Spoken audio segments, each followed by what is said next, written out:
ஒரு பெரிய பசுமையான காட்டில் அனைத்து விலங்குகளும் சந்தோஷமா வாழ்ந்தாங்க. அங்க பாலு என்ற ஒரு நல்ல மனசு கொண்ட யானையும், வீரா என்ற வேகமான குதிரையும் இருந்தாங்க. வீரா எப்பவும் பெருமையா சொல்வான், இந்த காட்டுல என்னை விட வேகமா ஓடுறவன் யாரும் இல்ல.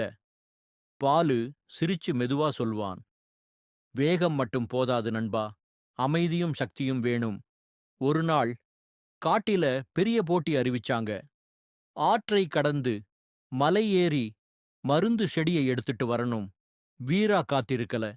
காற்றை விட வேகமா ஓட ஆரம்பிச்சான். தூள் பறக்குது, மரமெல்லாம் பின்னாடி போகுது. ஆனா ஆற்றுக்கு வந்ததும் அவன் நின்றுட்டான். தண்ணீர் ரொம்ப ஆழமா இருந்தது. அப்போ மெதுவா பாலு வந்தான். அவன் அமைதியா தண்ணீர்ல நடந்துச்சு. எளிதா ஆற்றை கடந்து விட்டான்.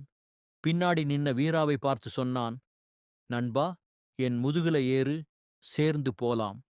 இருவரும் சேர்ந்து மலை ஏறினாங்க. மருந்து செடியை எடுத்தாங்க. இறுதியில் போட்டியில் அவர்கள்தான் ஜெயிச்சாங்க. வீரா கண்களில் நன்றி. வேகம் மட்டும் போதாது, நண்பன் இருந்தாதான் வெற்றி. பாலு சிரிச்சு சொன்னான்.